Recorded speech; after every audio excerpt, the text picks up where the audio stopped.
যুদ্ধে 2 নম্বরের সেনাপতির দায়িত্ব পালন করবে আমার চাচাতো ভাই জাফর বিন আবি তালেব। কোথায়? লাব্বাইক ইয়া রাসূলুল্লাহ, হুজুর আমি হাজির আছি। আল্লাহ নবী বললেন এই যুদ্ধে 3 নম্বরের সেনাপতির দায়িত্ব পালন করবে আমার সাহাবী আব্দুল্লাহ বিন রাওয়াহা। কোথায়? লাব্বাইক ইয়া রাসূলুল্লাহ, হুজুর আমি হাজির আছি। একটু বলুন না সুবহানাল্লাহ, একটু মহব্বতে বলেন না। এই ছেলেরা যুদ্ধের সেনাপতি লাগে কজন? বলুন বলুন। যুদ্ধের সেনাপতি লাগে তো একজন। আল্লাহর নবী নিযুক্ত করেছেন কজন? তার মানে হলো এই 3 জনের একজনও ফিরবেন না, 3 জনই শহীদ হয়ে যাবেন। আল্লাহ নবী সাহাবীদের ডাকলেন। আল্লাহ নবী ওই সাহাবীদের ডেকে বললেন, ও আমার সাহাবীরা, তোমরা বাড়ি চলে যাও। বাড়িতে চলে গিয়ে তোমাদের আব্বা মা বিবি বাল বাচ্চার কাছ থেকে সালাম করে এসো, বিদায় নিয়ে এসো। নবীজির পালক পুত্র যায়েদ বলেছিলেন, ইয়া রাসূলুল্লাহ হাবিবাল্লাহ, স্যার আপনি আমার আব্বা যান, আপনি আদেশ করেছেন আমার আম্মা আয়েশা সিদ্দিকা রাদিয়াল্লাহু তাআলা আনহা ঘরে বসে শুনেছেন। আমার তো যাওয়ার কোনো জায়গা নাই, আমার তো যাওয়ার কোনো জায়গা নাই। বাবাজি জাফর বিন আবি তালেব বাড়িতে চলে গেলেন। বাড়িতে চলে গিয়ে বিবিকে সালাম দিয়ে বললেন, বিবি আমি যুদ্ধের ময়দানে আল্লাহ নবী আমাকে সেনাপতির দায়িত্ব দিয়েছেন, বিবি আমি বিদায় নিতে এসেছি, আল্লাহর রাস্তায় আমাকে বিদায় দাও। বিবি বলেন, প্রাণের স্বামী আল্লাহ নবী আপনাকে যুদ্ধের ময়দানে সেনাপতির দায়িত্ব দিয়েছেন, আমি আপনাকে ফিরিয়ে থাকতে বলতে পারি না, তবে আমি দোয়া করি আল্লাহ পাক আপনাকে যেন যুদ্ধের ময়দান থেকে গাজী বানিয়ে আমার কাছে ফিরিয়ে দেন। নবী সাহাবী হাতে তলোয়ারের উল্টো পিঠটা স্ত্রীর হাতে মৃদু আঘাত করে বললেন, বিবি উল্টো দোয়া করো না, উল্টো দোয়া আল্লাহ দরবারে কবুল হবে না। ও বিবি আমার সামনে একজন পিছনে একজন, আমি নির্ঘাত এই যুদ্ধে শহীদ হয়ে যাব, আল্লাহর হস্তে আমাকে বিদায় দাও। আমার বাচ্চাগুলোকে রেখে গেলাম, আমি যে রাস্তায় জীবন দিতে যাচ্ছি এই রাস্তায় তুমি তাদেরকে চালিও। নবী সাহাবী এই কথা বলে বিদায় নিয়ে বাড়ি থেকে বেরিয়ে পড়েছেন। স্ত্রী জমিনে শুয়ে পড়ে আর কাটা কবুতরের মতো ছটপট ছটপট করে। পিছন দিক দিয়ে বাচ্চাগুলো আব্বা আব্বা আব্বা বলে ডাকেন। নবীর সাহাবী একবারের জন্য পিছনের দিকে ফিরে তাকালেন না। কারা কাঁদে, কারা দৌড়ায়? একটু বলুন না সুবহানাল্লাহ, একটু জোরে বলেন না, একটু মহব্বতে বলেন না। বিবি বাল বাচ্চাকে তুচ্ছ করে দিয়ে দ্বীনকে প্রতিষ্ঠিত করার জন্য, ইসলামকে প্রতিষ্ঠিত করার জন্য বিদায় নিয়ে চলে আসছেন। এটা কি আপনি সহজ জিনিস মনে করলেন?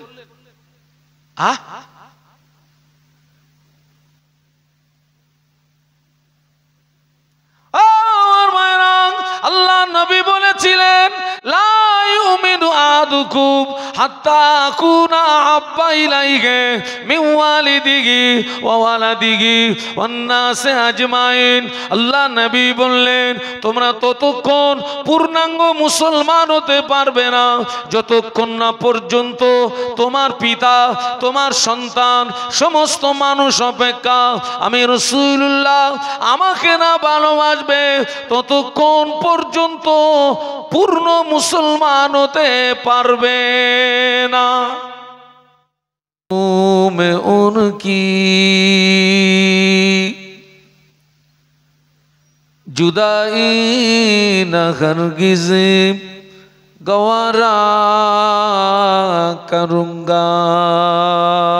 अल्लाहुम्मा पढ़ो बाबा सल्लल्लाहु पाकेर बड़ शरम হয়, তাও একটু সুবহানাল্লাহ বললেন না। সকলের কাছে দোয়া প্রার্থী অধমের জন্য একটু দোয়া, তার সন্তুষ্টির উদ্দেশ্যে দিনের স্বার্থে আমাকে দুটি কথা বলার তৌফিক দিন। একটু অন্তর থেকে বলুন আল্লাহুম্মা আমিন। ঘনশ্যামপুর বাৎসরিক ইসালে সব মাহফিলের জন্য কিন্তু টোটাল গ্রামবাসী, আপনারা একটু লক্ষ্য করুন, অন্তত আমার মনে হয় 1 মাস আগ থেকে তারও বেশি টোটাল গ্রামবাসীর ভিতরে একটা আনন্দ বিরাজ করছে না নাকি? আমাদের মাহফিল অমুক দিন, আমাদের মাহফিল অমুক দিন।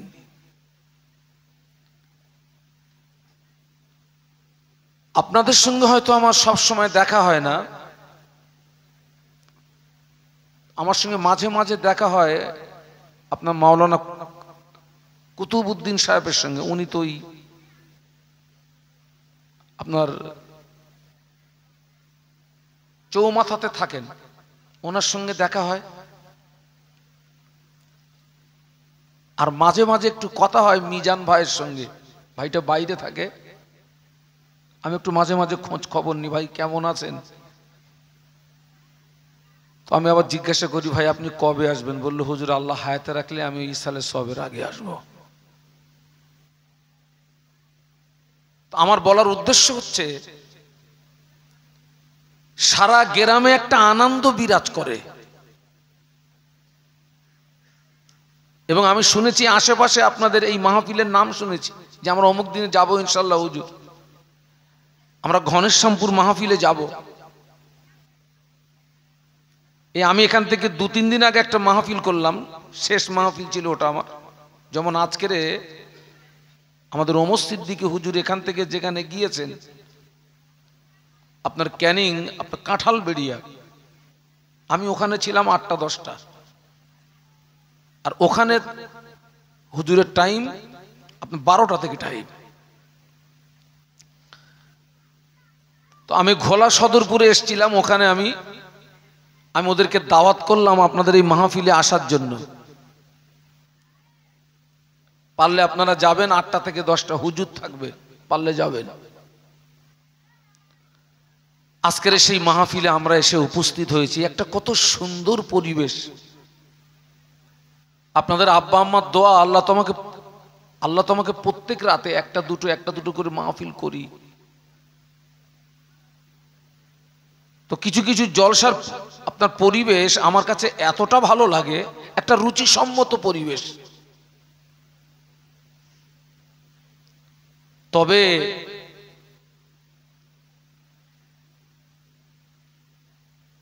এই যে সুন্দর একটা পরিবেশ আমরা পেয়েছি, এই সুন্দর পরিবেশ কিন্তু আমরা সহজে পাইনি।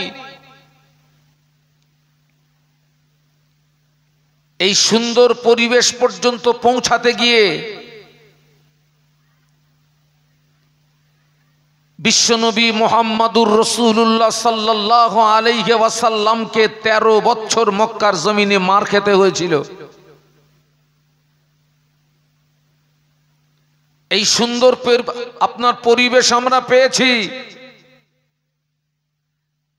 এই সুন্দর পরিবেশ এই পর্যন্ত আসতে গিয়ে আল্লাহর নবীর দান্দান মোবারক শহীদ হলো। তায়েফের মাটিতে বিশ্বনবীর শরীরের রক্ত দিতে হলো। হাজার হাজার সাহাবীর জীবন কুরবান দিতে হয়েছে। তারপরে আমরা এই সুন্দর পরিবেশ পেয়েছি। হাজার হাজার সাহাবীর জীবন কুরবান দিতে হয়েছে।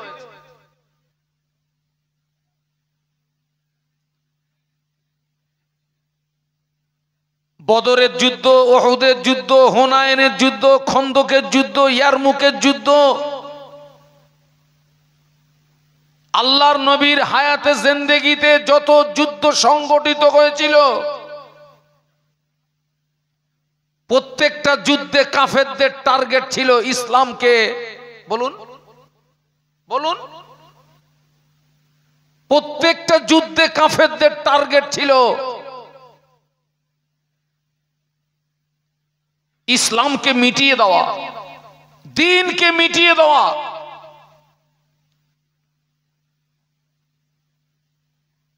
আপনাদের স্মরণ থাকা উচিত, ইসলামের প্রথম যুদ্ধ ছিল বদরের যুদ্ধ। যে বদরের যুদ্ধে মুসলমানের সংখ্যা ছিল মাত্র 313, কাফেরদের সংখ্যা ছিল 1000। ওই বদরের যুদ্ধে মুসলমানরা যদি হেরে যেত, ওই বদরের যুদ্ধে সাহাবীরা যদি হেরে যেতেন, ঘনশ্যামপুরের জওয়ান যুবক শুনে রাখো, এই সুন্দর পরিবেশ আমরা পেতাম না, এই মাহফিলে ওয়াজ আমরা পেতাম না, মসজিদ পেতাম না, মাদ্রাসা পেতাম না, দ্বীন পেতাম না, ইসলাম পেতাম না।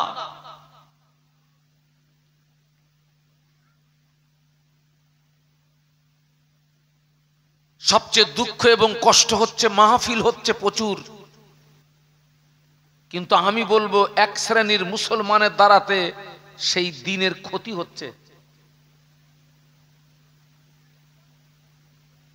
সাহাবীরা দ্বীনকে প্রতিষ্ঠিত করার জন্য জীবন দিয়ে দিলেন,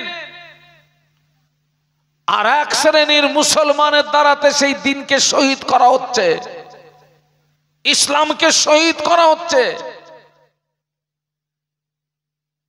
আল্লাহ আমাদেরকে হেদায়েত দেন, বলুন আল্লাহুম্মা আমিন, বলুন আল্লাহুম্মা আমিন।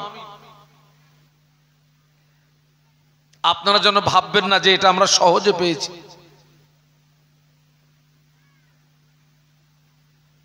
এ পরিবেশ সহজের পরিবেশ নয়, সস্তার পরিবেশ নয়।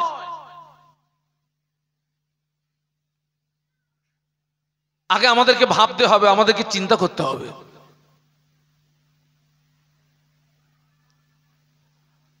আজকের ঘনশ্যামপুরে এই মাহফিল হচ্ছে, কয়েক লক্ষ টাকা খরচ হচ্ছে আপনাদের এই ঘনশ্যামপুর থেকে। আমি আপনাদেরকে বোঝানোর জন্য বলছি, মাহফিলের বাজেট যদি 2 লক্ষ টাকা হয়, এই মাহফিল উপলক্ষে প্রত্যেকটা বাড়িতে 2-5 জন 10 জন করে মেহমান আসছে, তো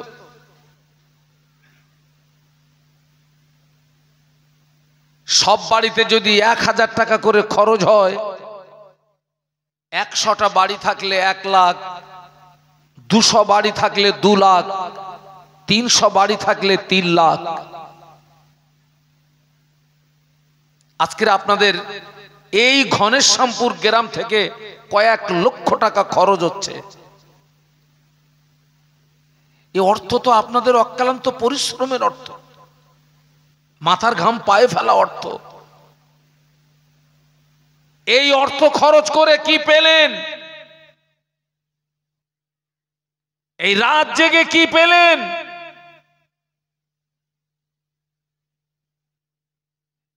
লক্ষ লক্ষ টাকা খরচ করা স্বার্থ হবে, রাত জাগা স্বার্থ হবে, আলেমদের গলা ফাড়িয়ে কথা বলা স্বার্থ হবে।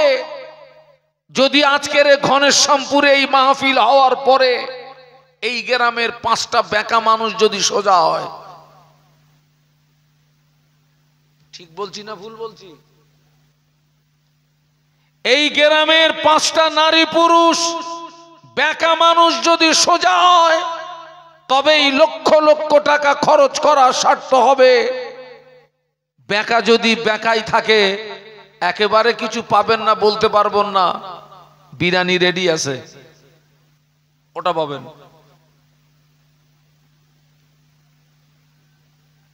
আল্লাহ আমাদেরকে হেদায়েত দেন, বলুন আল্লাহুম্মা আমিন। একটু মহব্বতে বলুন না। ওয়াজ তো আল্লাহ পাকের শান, আল্লাহ যতদিন বাঁচিয়ে রাখবে ওয়াজ ওয়াজ শোনা হবে। আল্লাহ পাক যতদিন বাঁচিয়ে রাখবেন। আমি তো একটা ছোট হুজুর, কত সব বড় বড় হুজুর আছে। 27 সালের খবর এখন থেকে নেয়। এটা কত সাল? 25, এখনো শেষ হয়নি। এরপরে 26, তারপরে এখন থেকে আমাকে খোঁজ নিচ্ছে, হুজুর 27 সালের অমুক ডেটটা ফাঁকা হয়। আমি বলি বাবা আমি এখনো অত বড় হুজুর হইনি বাবা, একটু আল্লাহ হায়াতে রাখলে কাছাকাছি খবর লিস, তারপরে দেখা যাবে। মাহফিল প্রচুর হচ্ছে, কাজ কতটা হচ্ছে, লাভ কতটা হচ্ছে একটু ভাবুন না।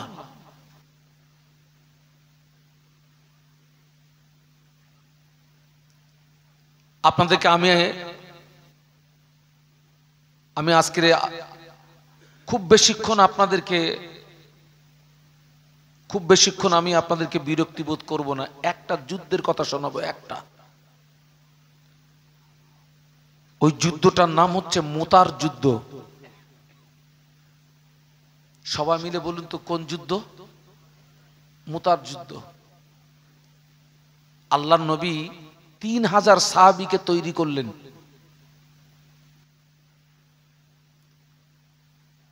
ক হাজার? মাত্র 3000।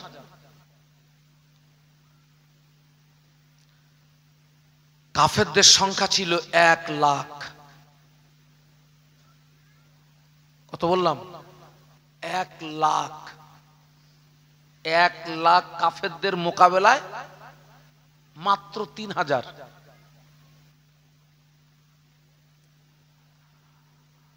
আজকের যে সুন্দর পরিবেশটা পেয়েছি ছেলেরা, আমরা কিভাবে পেলাম? এই যে জান্নাতি পরিবেশ, এই পরিবেশটা কি পরিবেশ বলুন তো? সবাই মিলে একটু বলুন। জান্নাতি পরিবেশ। এই ছেলেরা আমার দিকে তাকাও। আপনি এই মজলিসে আপনি যতক্ষণ বসে থাকবেন আপনার নামায় আমলে কোনো গোনা লেখা হবে না। সুবহানাল্লাহ বলুন। বরং আপনার নামায় আমালে কি আল্লাহ আপনাকে সওয়াব দেবেন।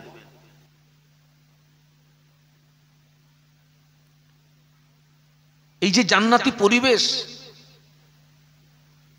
মদিনা শরীফে একটি জান্নাতের আপনার টুকরা আছে, যেটাকে বলা হয় রিয়াজুল জান্নাহ। সবাই মিলে বলুন কি বলা হয়? রিয়াজুল জান্নাহ। আল্লাহ নবী পাক জবানে বলেছিলেন, মা বাইনা বাইতি ও মিম্বারি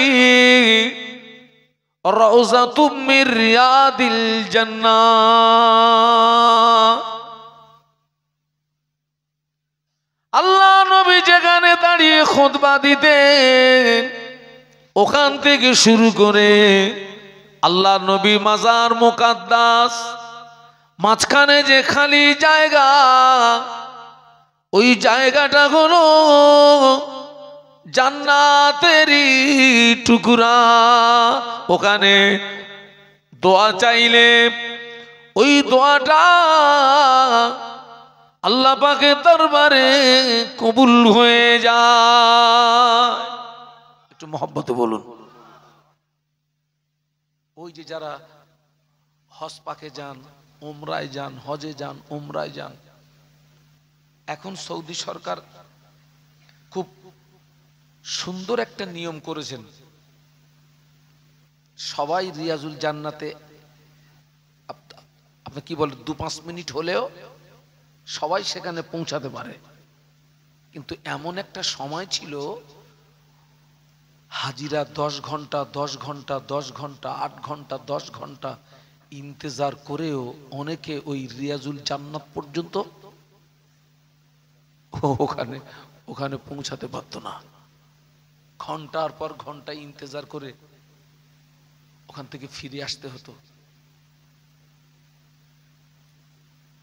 আপনার এখন দেখছি যারা আপনার উমরায় যাচ্ছেন, সৌদি সরকার এমন সুন্দর একটা নিয়ম করেছেন, প্রত্যেকটা উমরাকারী নারী এবং পুরুষ 5 মিনিটের জন্য হলেও রিয়াজুল জান্নাহ পর্যন্ত পৌঁছাতে পারে, একটু বলুন সুবহানাল্লাহ। এই জায়গাটা হচ্ছে জান্নাতের একটি অংশ, জান্নাতের একটি টুকরা। এবং আপনারা জেনে রাখবেন, এই পরিবেশ থেকে, এই জান্নাতি পরিবেশ থেকে অনেক মানুষ ওয়াজ শুনে বেনামাজি থেকে নামাজি হয়েছে, বেরোজদার থেকে রোজাদার হয়েছে, বেশরিয়াতধারী থেকে শরিয়াতধারী হয়েছে।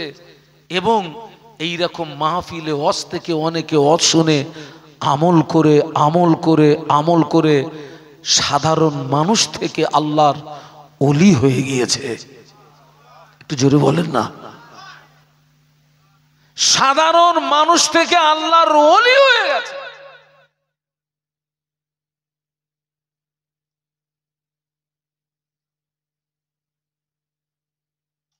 আল্লাহ রসুল সাল্লাল্লাহু আলাইহি ওয়াসাল্লাম তানার জীবনে যত যুদ্ধের ময়দানে গিয়েছেন,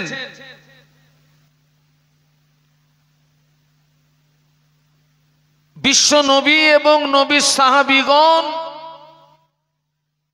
আগে কাফেরদেরকে আঘাত করেননি।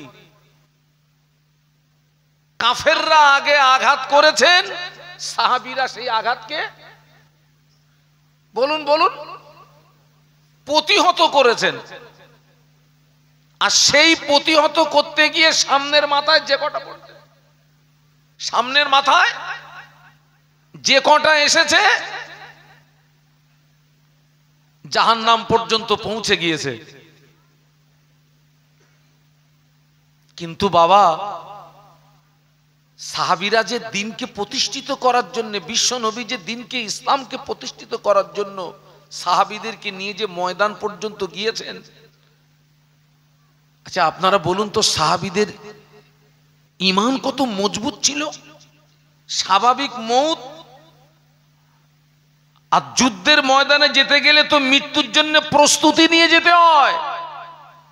স্বাভাবিক মউত আর যুদ্ধের ময়দানের মউত, দুটি মউতকে আপনি এক পাল্লায় রাখবেন না।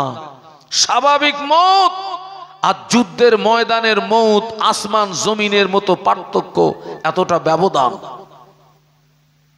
নিজেকে প্রস্তুতি নিয়েই যেতে হয়, নিজেকে তৈরি হয়েই যেতে হয়। আর আমি ফিরবো না, বিবি এতিম হবে, ছেলে এতিম হবে, মেয়ে এতিম হবে, বিবি বিধবা হবে, ছেলে এতিম হবে, মেয়ে এতিম হবে, বাপ সন্তান হারা হবে, মা সন্তান হারা হবে।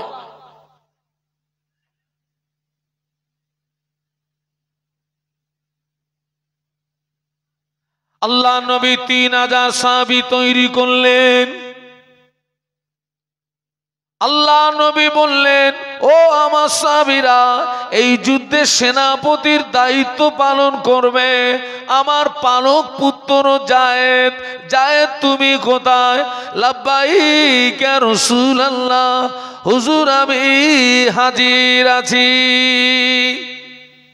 একটু বলুন না সুবহানাল্লাহ। এক নাম্বার বললেন, এই যুদ্ধে সেনাপতির দায়িত্ব পালন করবে আমার পালক পুত্র যায়েদ। কোথায়? লাব্বাইক ইয়া রাসূলুল্লাহ, জি হুজুর আমি হাজির আছি। আল্লাহ নবী বললেন, এই যুদ্ধে 2 নাম্বারের সেনাপতির দায়িত্ব পালন করবে আমার চাচাতো ভাই জাফর বিন আবি তালেব। কোথায়? লাব্বাইক ইয়া রাসূলুল্লাহ, হুজুর আমি হাজির আছি। আল্লাহ নবী বললেন, এই যুদ্ধে 3 নাম্বারের সেনাপতির দায়িত্ব পালন করবে আমার সাহাবী আব্দুল্লাহ বিন রাওয়াহা। কোথায়? লাব্বাইক ইয়া রাসূলুল্লাহ, হুজুর আমি হাজির আছি। একটু বলুন না সুবহানাল্লাহ, একটু মহব্বতে বলেন না। এই ছেলেরা, যুদ্ধের সেনাপতি লাগে কজন? বলুন বলুন। যুদ্ধের সেনাপতি লাগে তো একজন, আল্লাহ নবী নিযুক্ত করেছেন কজন? তার মানে হলো এই তিনজনের একজনও ফিরবেন না, তিনজনই শহীদ হয়ে যাবেন। আল্লাহ নবী সাহাবীদের ডাকলেন। আল্লাহ নবী ওই সাহাবীদের ডেকে বললেন, ও আমার সাহাবীরা, তোমরা বাড়ি চলে যাও। বাড়িতে চলে গিয়ে তোমাদের আব্বা মা বিবি বাল বাচ্চার কাছ থেকে সালাম করে এসো, বিদায় নিয়ে এসো।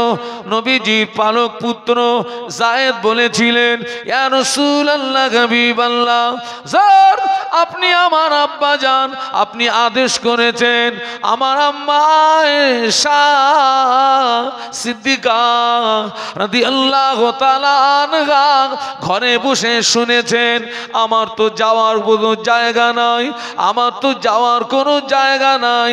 বাবাজি জাফর বিন আবি তালেব বাড়িতে চলে গেলেন। বাড়িতে চলে গিয়ে বিবিকে সালাম দিয়ে বললেন, বিবি আমি যুদ্ধের ময়দানে আল্লাহ নবী আমাকে সেনাপতির দায়িত্ব দিয়েছেন, বিবি আমি বিদায় নিতে এসেছি, আল্লাহর রাস্তে আমাকে বিদায় দাও। বিবি বলেন, প্রাণের স্বামী, আল্লাহ নবী আপনাকে যুদ্ধের ময়দানে সেনাপতির দায়িত্ব দিয়েছেন, আমি আপনাকে ফিরিয়ে থাকতে বলতে পারি না, তবে আমি দোয়া করি আল্লাহ পাক আপনাকে যেন যুদ্ধের ময়দান থেকে গাজী বানিয়ে আমার কাছে ফিরিয়ে দেন। নবী সাহাবী হাতে তলোয়ারের উল্টো পিঠটা স্ত্রীর হাতে মৃদু আঘাত করে বললেন, বিবি উল্টো দোয়া করো না, উল্টো দোয়া আল্লাহ দরবারে কবুল হবে না। ও বিবি, আমার সামনে একজন পিছনে একজন, আমি নির্ঘাত এই যুদ্ধে শহীদ হয়ে যাব, আল্লাহর হস্তে আমাকে বিদায় দাও। আমার বাচ্চাগুলোকে রেখে গেলাম, আমি যে রাস্তায় জীবন দিতে যাচ্ছি এই রাস্তায় তুমি তাদেরকে চালিও। নবী সাহাবী এই কথা বলে বিদায় নিয়ে বাড়ি থেকে বেরিয়ে পড়েছেন। স্ত্রী জমিনে শুয়ে পড়ে আর কাটা কবুতরের মতো ছটপট ছটপট করে। পিছন দিক দিয়ে বাচ্চাগুলো আব্বা আব্বা আব্বা বলে ডাকেন। নবীর সাহাবী একবারের জন্য পিছনের দিকে ফিরে তাকালেন না। কারা কাঁদে, কারা দৌড়ায়, একটু বলুন না সুবহানাল্লাহ, একটু জোরে বলেন না, একটু মহব্বতে বলেন না। বিবি বাল বাচ্চাকে তুচ্ছ করে দিয়ে দ্বীনকে প্রতিষ্ঠিত করার জন্য, ইসলামকে প্রতিষ্ঠিত করার জন্য বিদায় নিয়ে চলে আসছেন। এটা কি আপনি সহজ জিনিস মনে করলেন?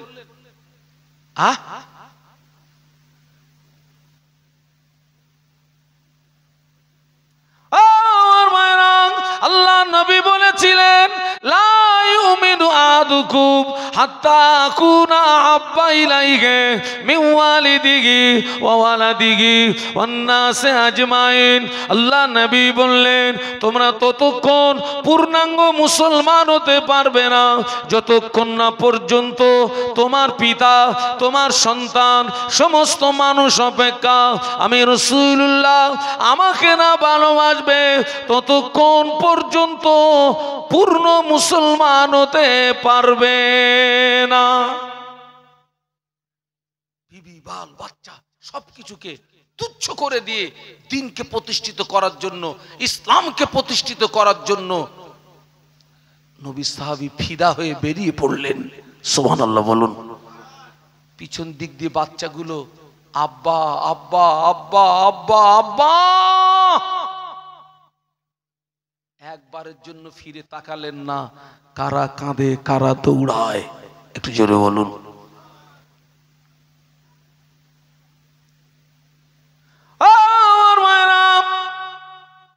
নবী পাকের সাহাবী আব্দুল রাবির রাওয়াহা বাড়িতে চলে গেলেন। ওই দিন ছিল তার বাসর রাত, ফুল সজ্জার রাত। নবী সাহাবী ঘরে গিয়ে শোনেন বিবি কোরআন তেলাওয়াত করছে। সালাম দিয়ে বললেন, বিবি আমার সালাম না। কোরআন তেলাওয়াত একটু বন্ধ করো। আল্লাহ নবী আমাকে সেনাপতির দায়িত্ব দিয়েছেন, তোমার সঙ্গে বিবাহ হলো, তোমার হক আমি আদায় করতে পারলাম না। বিবি, আল্লাহ নবী আমাকে সেনাপতির দায়িত্ব দিয়েছেন, বিদায় নিতে এসেছি, কোনো যদি ভুল হয়ে যায় আমাকে মাফ করে দিও, আমাকে বিদায় দাও। বিবি বলে, প্রাণের স্বামী, আপনার সঙ্গে আমার বিবাহ হলো, কোনো দেখা হলো না, সামান্য একটু দেখা হলো। আল্লাহ নবী আপনাকে যুদ্ধের ময়দানে সেনাপতির দায়িত্ব দিয়েছেন, আমি আপনাকে বাধা দিতে পারি না। তবে একটা কথা বলবো, আপনি আমার ঘরের ভিতরে একটু আসুন। স্বামী, আপনি আমার ঘরের ভিতরে একটু আসুন। নবী সাহাবী বললেন, বিবি না, আমি ঘরের ভিতরে যাব না। ঘরের ভিতরে গেলে তোমাকে দেখে আমার ভালোবাসা জন্মাবে, প্রেম জন্মাবে, ঘরের ভিতরে আমি যাব না। নবী সাহাবীর স্ত্রী বলেন, প্রাণের স্বামী, আল্লাহর নামের কসম করে বলছি, ঘরের ভিতরে আসুন। ভালোবাসা নিবেদন করব না, প্রেম নিবেদন করব না, আমি শুধু আপনার চেহারাটা একটু দেখে রাখতে চাই, যাতে করে কিয়ামতের কোটি কোটি কোটি কোটি কোটি কোটি কোটি কোটি মানুষের মাঝখানে আমি যেন আপনাকে স্বামী হিসাবে চিনে নিতে পারি। একটু মহব্বতে বলুন না, একটু আওয়াজ দিয়ে বলুন না।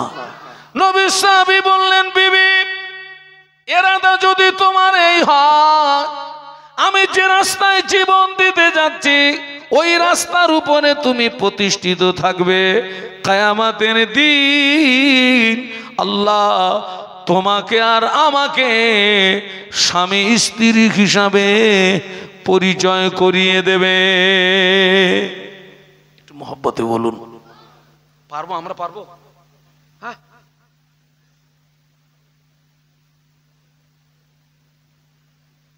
এই ছেলেরা,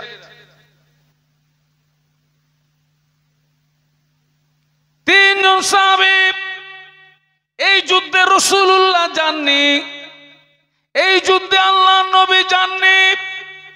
3000 সাহাবী নিয়ে 3000 সাহাবী যুদ্ধের ময়দানে রওনা হলেন। ময়দানে গিয়ে আল্লাহর নবীর পালক পুত্র যায়েদ আগে ময়দানে নামলেন। আগে ময়দানে নেমে কয়েকজন কাফেরকে জাহান্নামার টিকিট কেটে পাঠিয়ে দিলেন। দ্বিতীয়বারে হযরত নবীজির আল্লাহ নবী সাহাবী জাফর বিন আবি তালেব এক হাতে তলোয়ার নিয়েছেন, অপর হাতে ইসলামের ঝান্ডা নিয়েছেন। ময়দানে নামলেন, ময়দানে নেমেছেন। কাফেররা নবীর সাহাবী জাফর বিন আবি তালেবের বাম হাতে আঘাত করলো, বাম হাতটা কেটে গেল। নবীর সাহাবী ডান হাতে তলোয়ার ধরলেন, ডান হাতে ওরা আঘাত করলো, ডান হাতটাও কেটে গেল। নবী সাহাবী দুটো কাটা হাত দিয়ে ইসলামের পতাকা বুকের ভিতরে জড়িয়ে ধরে পাশের সাহাবীকে সালাম দিয়ে বলেন, ও রাসূলুল্লাহর সাহাবী, ও রাসূলুল্লাহর সাহাবী, আল্লাহর নবীকে আমার সালাম জানিয়ে দিও, আর আল্লাহর নবীকে বলে দিও আমার জীবন যতক্ষণ ছিল ইসলামের পতাকা মাটিতে পড়তে দেই নাই। আমি এখন শহীদ হয়ে যাব, আমি এখন শহীদ হয়ে যাব, কেননা আমার নাকের ভিতরে আমি আল্লাহর জান্নাতের সুঘ্রাণ পেতেছি। আমি শহীদ হয়ে যাব। আল্লাহর নবীকে আমার বিদায় সালাম জানিয়ে দিও, আর বলে দিও আমার নিঃশ্বাস যতক্ষণ জারি ছিল ইসলামের পতাকা মাটিতে পড়তে দেই নাই। নবী সাহাবী শহীদ হয়ে গেলেন। দুইজন সাহাবী বলে, আমরা যুদ্ধের ময়দানে যাওয়ার আগে কে ইসলামের পতাকা ধারণ করলো? দুই সাহাবী বলে আমরা এগিয়ে গিয়ে দেখি নবী সাহাবীর ডান হাত কাটা, বাম হাত কাটা, দুটো পা কাটা, আর বডিটা একদিকে, কল্লাটা আর একদিকে, বডিটা একদিকে, শুধু মাথাটা আর একদিকে। নবী সাহাবীরা বর্ণনা করেন আমরা গিয়ে দেখি হযরত জাফর বিন আবি তালেবের হাত কাটা, পা কাটা, বডিটা কল্লা থেকে আলাদা, শুধু মাথাটা একদিকে পড়ে থেকে ইসলামের পতাকা দাঁত দিয়ে কামড়িয়ে ধরে উঁচু করে রেখেছে। একটু জোরে বলুন, একটু মহব্বতে বলুন। হাত কাটা, পা কাটা, বডি থেকে কল্লা আলাদা, শুধু মাথাটা একদিকে পড়ে থেকে ইসলামের পতাকা দাঁত দিয়ে কামড়িয়ে ধরে উঁচু করে রেখেছেন। একটু জোরে বলুন, আরো জোরে বলুন। তারপরে এই সুন্দর পরিবেশ পেয়েছি, তারপরে পেয়েছি এটা।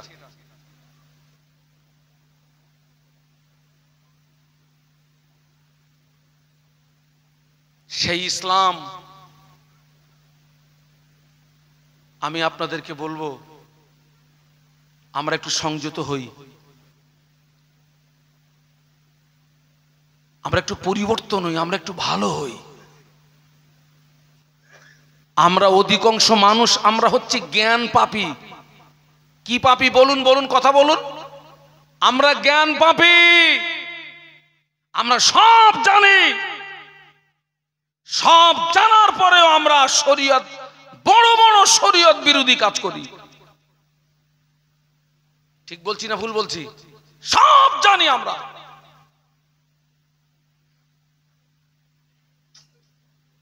আজকের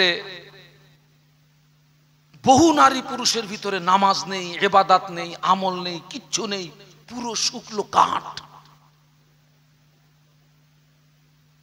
ওই ব্যক্তিটা 10 বছর মাহফিল শুনেছে, 20 বছর মাহফিল শুনেছে, আজও পর্যন্ত নামাজের সঙ্গে সম্পর্ক তৈরি করতে পারেনি, আজও পর্যন্ত মসজিদের সঙ্গে সম্পর্ক তৈরি করতে পারেনি, আজও পর্যন্ত নামাজের পার্টির সঙ্গে সম্পর্ক তৈরি করতে পারেনি। আছে না নেই? বলুন, কথা বলেন না।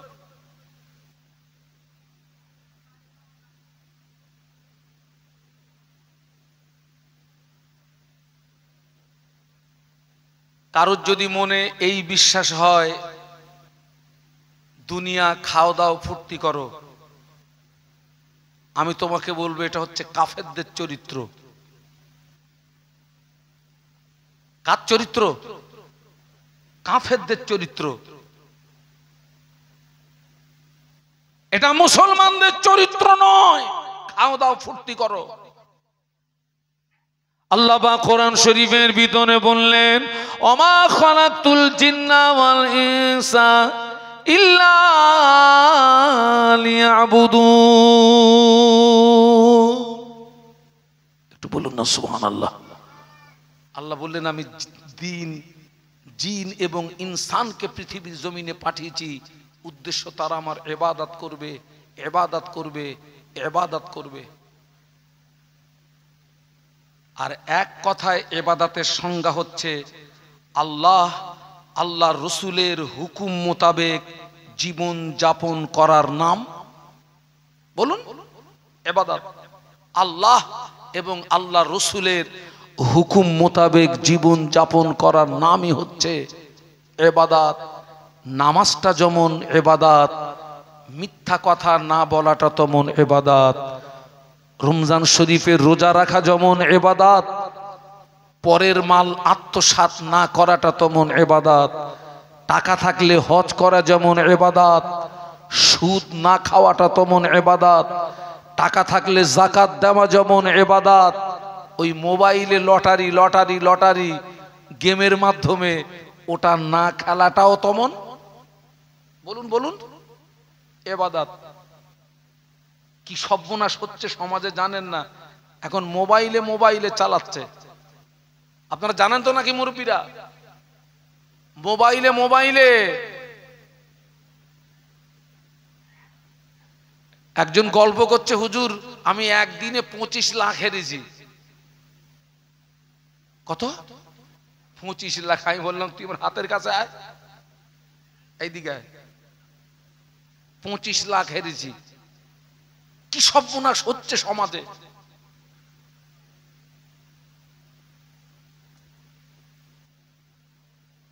কি সর্বনাশ হচ্ছে সমাজে।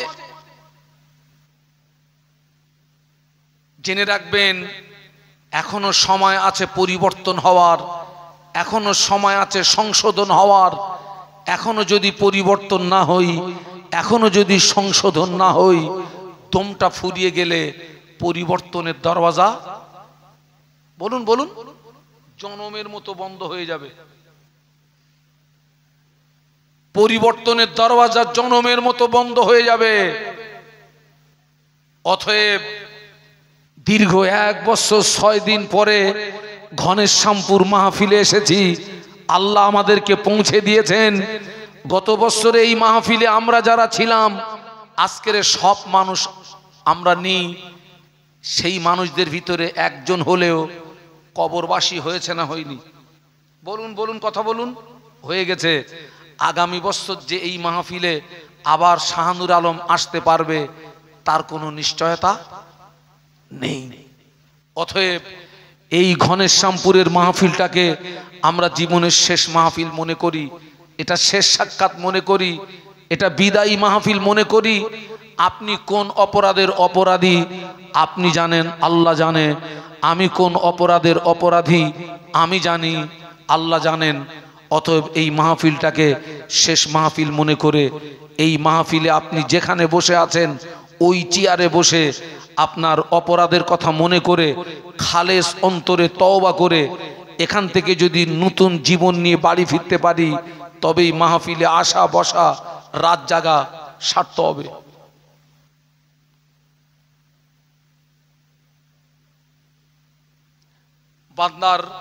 বান্দার গোনা যদি হয় আসমান পর্যন্ত, আল্লাহ পাকের ক্ষমা আরশে আজিম পর্যন্ত। একটু সুবহানাল্লাহ বলুন। সেই আল্লাহ আজও আছে না নেই? বলুন বলুন। আল্লাহ পাক কোরআন শরীফের ভিতরে বললেন, কুল ইয়া ইবাদিয়াল্লাযীনা আসরাফু আলা আনফুসিহিম লা তাকনাতু মির রাহমাতিল্লাহ ইন্নাল্লাহ ইয়াগফিরুদ যুনুবা জামিআ ইন্নাহু হুয়াল গফুরুর রাহিম। একটু বলুন না আল্লাহু আকবার। একটু আওয়াজ দিয়ে বলুন আল্লাহু আকবার। পূর্বনা শরীফে মুজাদ্দিদুজ্জামান আমির শরিয়াত কুতুবুল আলম দাদা হুজুর পীর কেবলা রহমাতুল্লাহ আলাইহি কোরআন শরীফের এই আয়াতে শরীফা তেলাওয়াত করতেন আর কানতেন।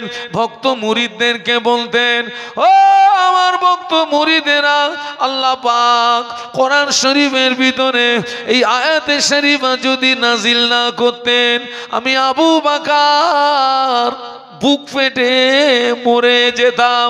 কেননা এই আয়াতে শরীফার ওসিলায় আমার আল্লাহ কিয়ামতে ময়দানে তার কোটি কোটি কোটি কোটি কোটি কোটি কোটি কোটি বান্দা বান্দীদিগকে আল্লাহ পাক নাজাত দিয়ে দেবে। লা তাকনাতু মির রাহমাতিল্লাহ। বান্দা তুই অন্যায় করেছিস, অপরাধ করেছিস, গুনাহ করেছিস, আমার রহমত থেকে নৈরাশ হয়ে যাস না, ফিরে আয়, তওবা কর। ইয়া আইয়ুহাল্লাযীনা আমানু তুবু ইলাল্লাহি তাওবাতান নাসুহা। ফিরে আয়। তওবার বাংলা মানে প্রত্যাবর্তন করা, ফিরে আসা। ফিরে আয়।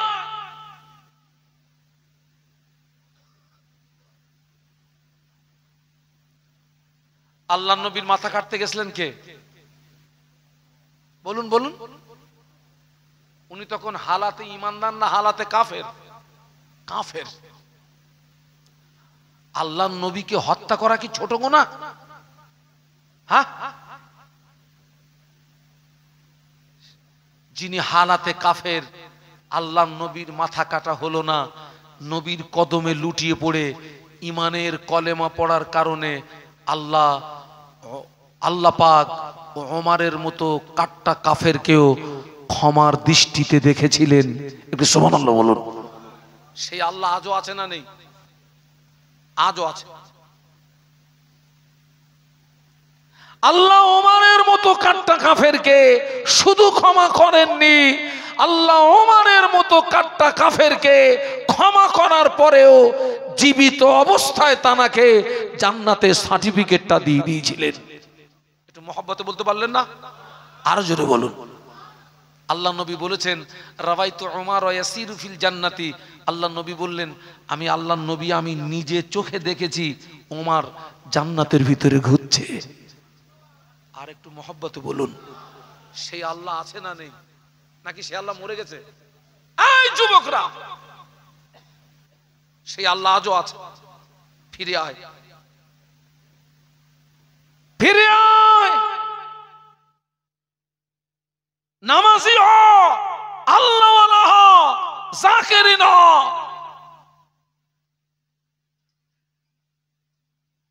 এখনো সময় আছে। দমটা ফুরিয়ে গেলে সব দরজা বন্ধ।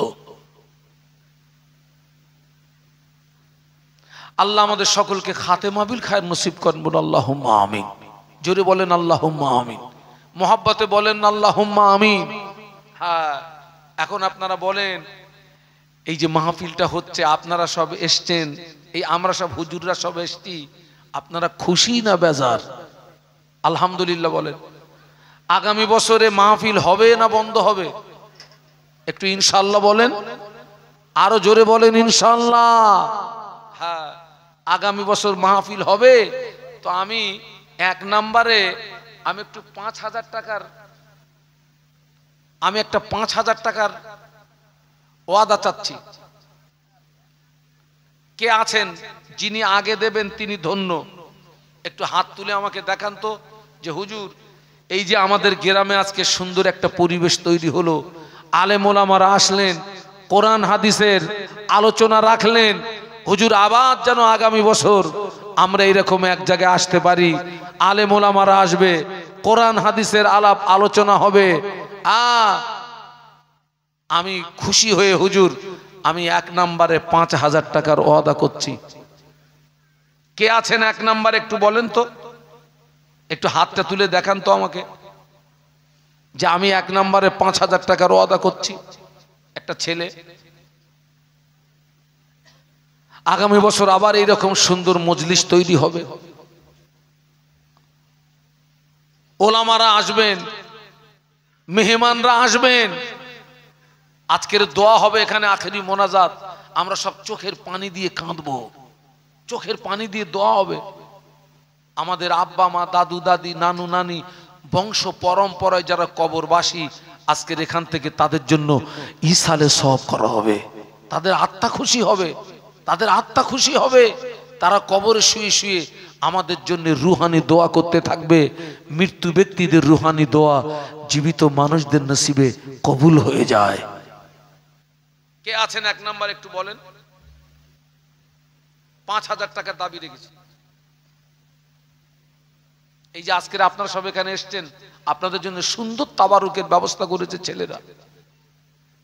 প্রত্যেক বছর তো আলহামদুলিল্লাহ আপনার সুন্দর তাবারুকের ব্যবস্থা। 3 কুইন্টাল গোশত দিয়ে, না 3 কুইন্টাল গোশত দিয়ে সুন্দর বিরিয়ানি হয়েছে আপনাদের তাবারুকের জন্য, মেহমানদের জন্য। একটা মানুষের মন একটু কাঁদলো না যে আমি এক নম্বরে দেবো ইনশাল্লাহ? একটু হাতটা দেখতে পেলাম না। কে আছে যে আমি এক নম্বরে 5,000 দেবো ইনশাল্লাহ?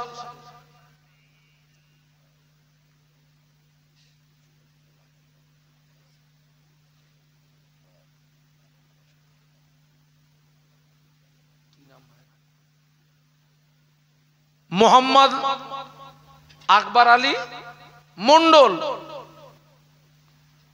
আমি চেয়েছি কত? আরে আপনারা কি বোবা টোবা নাকি? কি জানে না, সব বোধহয় এতেকাফের নিয়ত করেছে। 5000।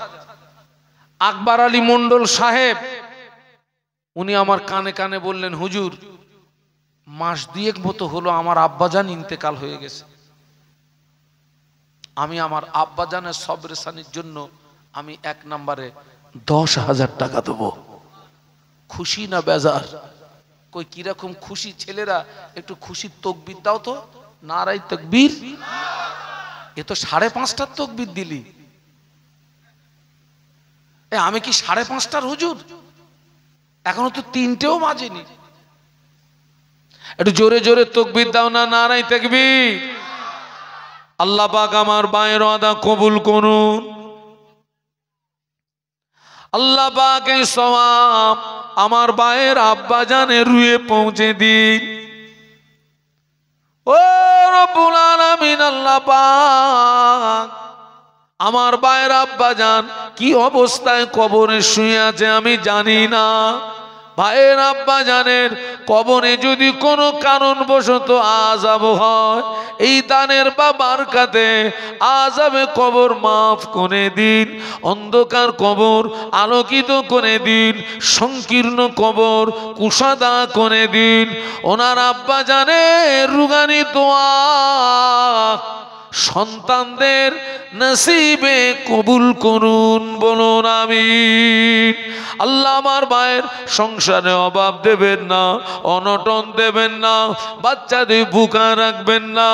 আল্লাহ আমি অদম এই গভীর রাতে দোয়া চাই, আমার ভাইকে মরণের আগে একবার দিদারে কাবা, দিদারে মদিনা যাওয়ার মতো তৌফিক দি। মোহাব্বতে বলুন আল্লাহুম্মা আমিন। 1 নাম্বার যেহেতু 10,000 হলো, তাহলে 2 নাম্বারটাও 10 হবে। জোড়া জোড়া জোড়া। আমাকে একটু গরম পানি চেয়েছিলাম। 2 নাম্বারে কে আছে?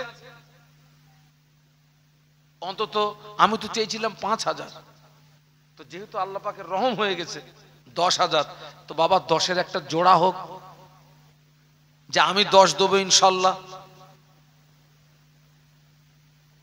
যে হুজুর আমার আব্বার সবরেসানি, মায়ের সবরেসানি, আমার দাদু দাদির সবরেসানি, আমার নানু নানির সবরেসানি, একটু বলেন। আচ্ছা মিজান ভাই কোথায়? আমি ভাইকে একটু স্টেজে ডাকছি, স্টেজে।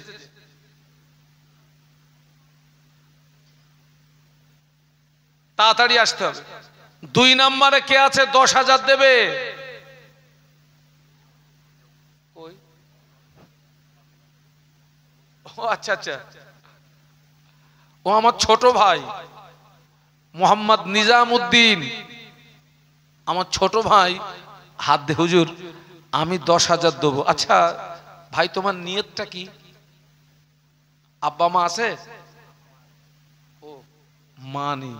আহারে ছেলে রে, আমারও তো আব্বা নেই মা নেই।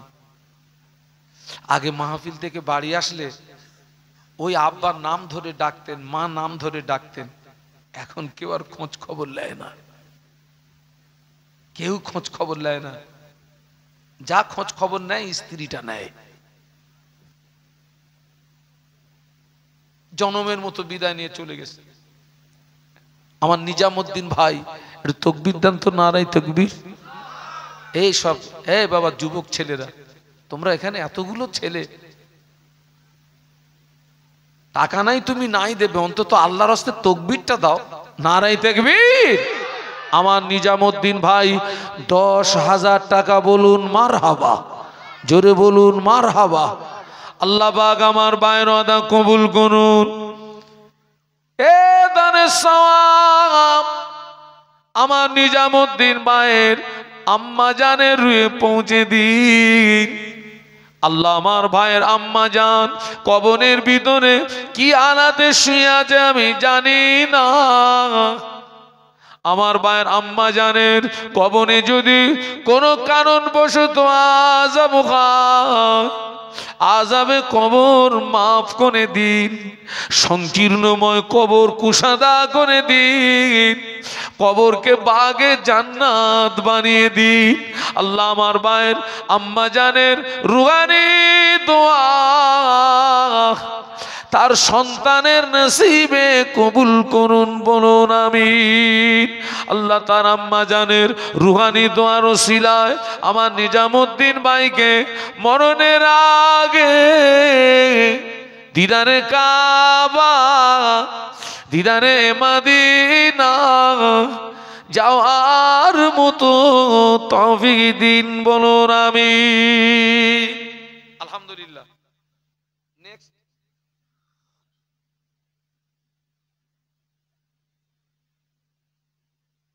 বাবা, মাগরিবের ফরজ নামাজ করাকাত।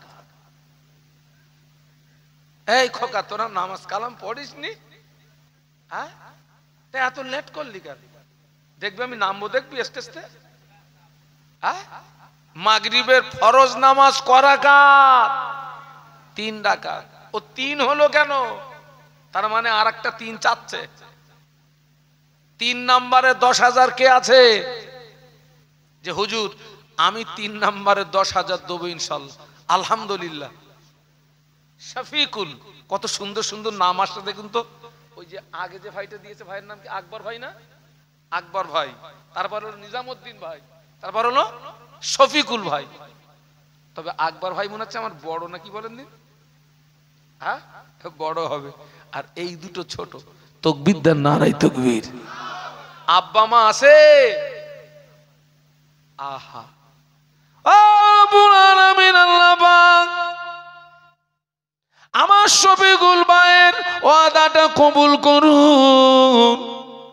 এই সওয়াবটা আমার ভাইয়ের আব্বা নাই, আব্বা জানের রুহে সওয়াবটা পৌঁছে দিন। কোনো কারণবশত ভাইয়ের আব্বা জানের কবরে যদি আযাব হয়, এই দানের ওসিলায় আযাবে কবর মাফ করে দিন। আল্লাহ তার আব্বা জানের কবর জান্নাতের গোলাপ ফুলের বাগান করে দিন, বলুন আমিন। আল্লাহ তার আম্মা জানের হায়াতে বরকত দিন, আম্মা জানে হায়াতে বরকত দিন। আর একজন ভাইয়ের আব্বা নাই, আম্মা আছে। আল্লাহ পাক আম্মা জানের হায়াতে বরকত দিন। আল্লাহ পাক আমার এই ভাইদের নামাজি বানিয়ে দিন, দিনদার বানিয়ে দিন। আল্লাহ ওদের আপনি দিনের খাদেম বানিয়ে দিন, বলুন আমিন। ওদের সংসারে অভাব দেবেন না, ওদের সংসার অনটন দেবেন না। আল্লাহ পাক ওদের মরণের আগে দিদারে কাবা, দিদারে মদিনা যাওয়ার মতো তৌফিক দিন, বলুন আমিন। তাকবীর দাও তো, নারায়ে তাকবীর। একটু জোরে বলো তো, নারায়ে তাকবীর। হ্যাঁ গা, জোহরের ফরজ নামাজ করাকাত। 4-এর একটা গুরুত্ব আছে, আমি কিন্তু নিচ্ছি না, আমিও দিচ্ছি। 4 নম্বরে 10,000। কই আমার গফফার ভাই কই? আলহামদুলিল্লাহ। গফফার ভাই, ও আচ্ছা, আমার ওই যে কি বলে প্রথমবারে যে আকবর ভাই দিছিলেন, ওনার ভাইপো, দাদু নাই।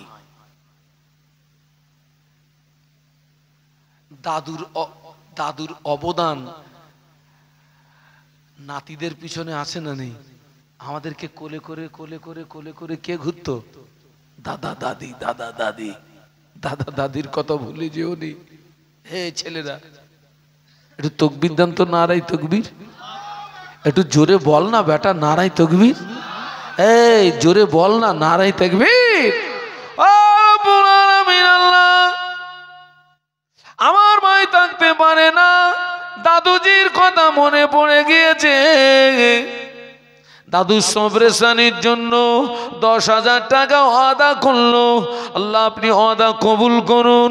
আল্লাহ আমার ভাইয়ের মনের আশা পুরা করুন। আয় রুজিতে বরকত দিন, কামাইতে বরকত দিন। এ দানের সওয়াব তার দাদুজির রুহে পৌঁছে দিন।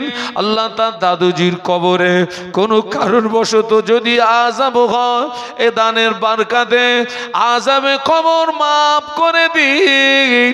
ওনার দাদুজির কবর জান্নাতের গোলাপ ফুলের বাগান করে দিন।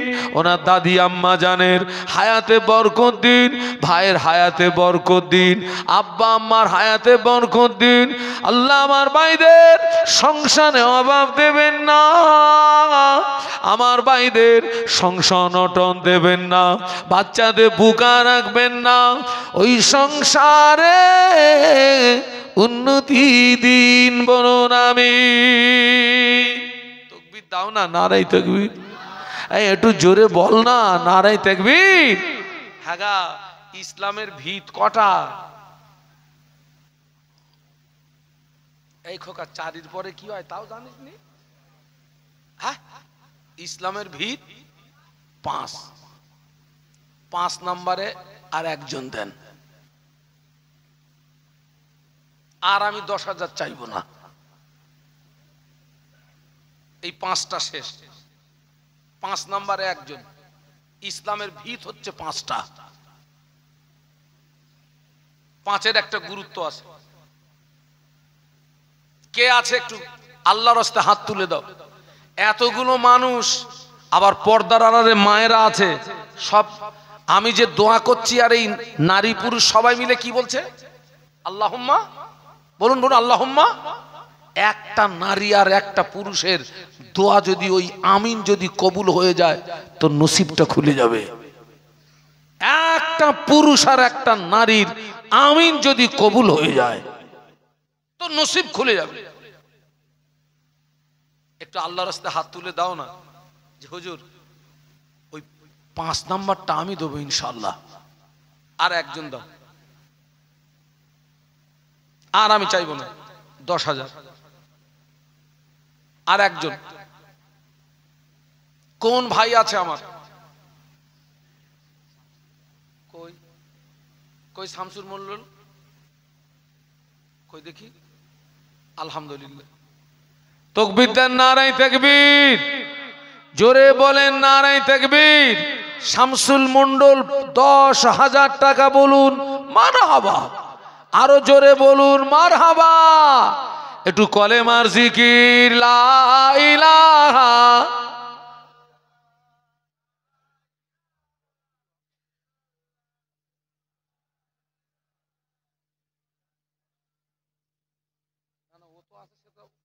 আমি পরে ধরবো, আছে।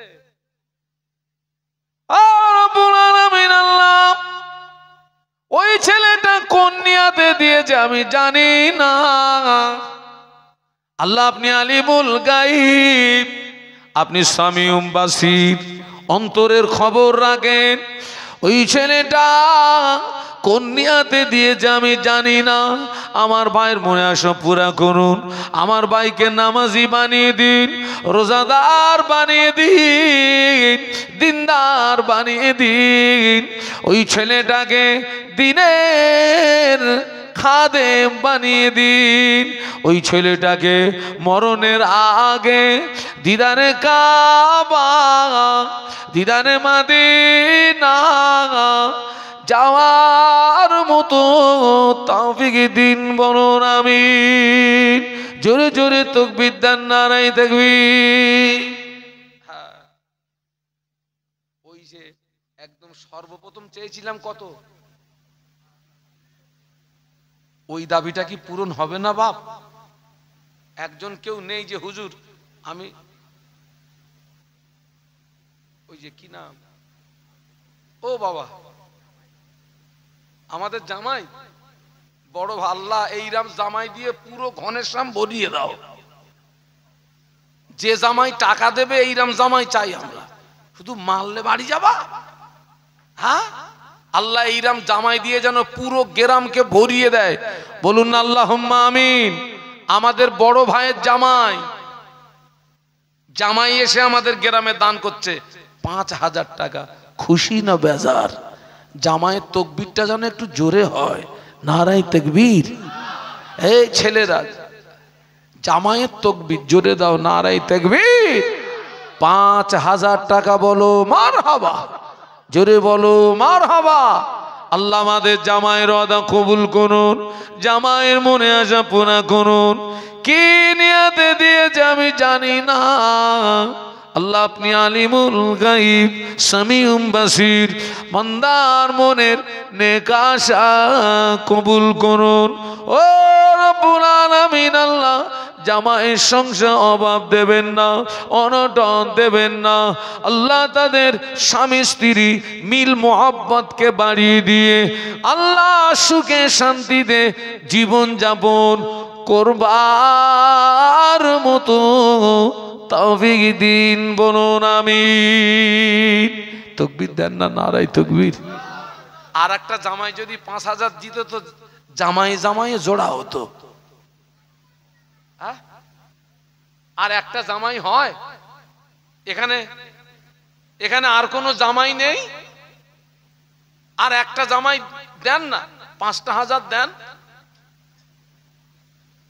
যে আমি দেবো 5,000 ইনশাল্লাহ। কে আছে যে আমি 5,000 দেবো ইনশাল্লাহ? 2 নম্বরে অন্তত একটা জোড়া হোক। তবে এইটা যদি আর একটা জামাই হতো, একটা মিল হতো। এটা আমি আমার মনের কথা বললাম। জামাই না হয়ে যদি অন্য কেউ হয় অসুবিধা নেই। কে আছেন 2 নম্বরে? জোড়া হোক। একটু আল্লাহর রাস্তে বলেন, আল্লাহর রাস্তে বলেন। 2 নম্বরে 5,000 কে দেবে? ওই মনে হয় ভাই আসছে বোধহয়। ও অন্য আছে। 2 নম্বরে কে আছে যে আমি 5,000 দেবো ইনশাল্লাহ? একটু আল্লাহর রাস্তে বলেন।